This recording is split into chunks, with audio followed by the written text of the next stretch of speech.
The cabin looked old and eerie, with its wooden walls nearly collapsed and its roof covered in moss.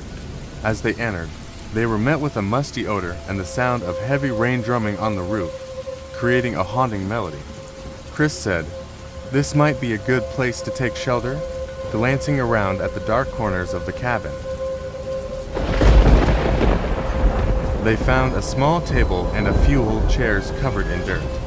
Madison noticed a dusty shelf on the wall, which held some ancient books and a manuscript. "This looks intriguing," she said, flipping through the pages of the manuscript. Tyler noticed an old cabinet in the corner and discovered a box covered in strange symbols. Inside the box were ritual tools and a blood-stained dagger. "We need to investigate these items further," Tyler said, opening the box. As the rain outside intensified, a tense atmosphere settled over the cabin. Madison continued to study the manuscript and found it described an ancient ritual. "These instructions seem to be for summoning an old entity," she said. Tyler and Chris were skeptical, but were unsettled by Madison's fascination. Suddenly, they heard a strange humming from outside the cabin. Chris looked out the window and saw a peculiar light shimmering on the lake. "There's something out there," he exclaimed.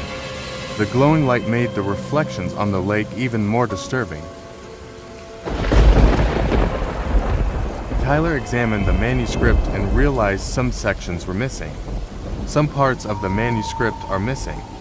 Maybe we're here to complete it," he suggested. Madison was wary, but her eyes widened with fear. By the lake, an ancient stone altar appeared, covered with strange, old symbols. A figure emerged, and the light on the lake seemed to dance around the stone altar. Tyler decided to go outside and open the door. The intensity of the rain and the darkness seemed to pull them towards the entity outside. The entities were performing a ritual, and the lights on the lake became more intense. Suddenly, they heard a scream from behind the door. Chris rushed to the source and saw Madison's eyes widen in horror as Tyler collapsed, his body racked by shadows. The cabin was filled with a chilling energy as the ritual outside intensified. Chris and Madison tried to save Tyler, but it was too late. Tyler was lost within the shadows. The objects in the cabin began to move on their own. The sound of the rain mixed with eerie screams from the lake. Chris and Madison attempted to escape, but the doors and windows were locked. The cold air inside felt like a black hole, drawing them into darkness. Chris noticed the entities around the stone altar and screamed to warn Madison.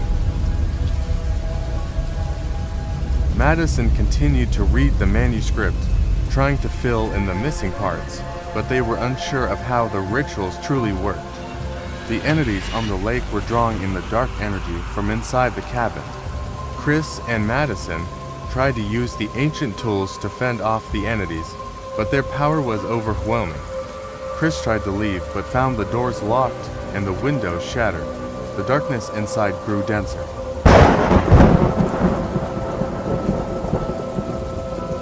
In the end, Chris was consumed by the entities and vanished before Madison's eyes.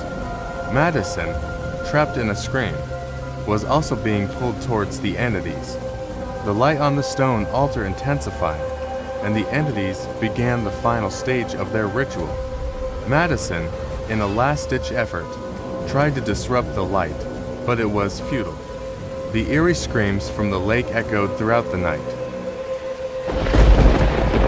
The next morning, locals exploring the forest found the cabin's door open, but inside, they discovered bloodstains and displaced objects. Madison and her friends were never found. The cabin remained a silent curse, and the chilling sounds from the forest depths served as a reminder of the horror the young people had experienced.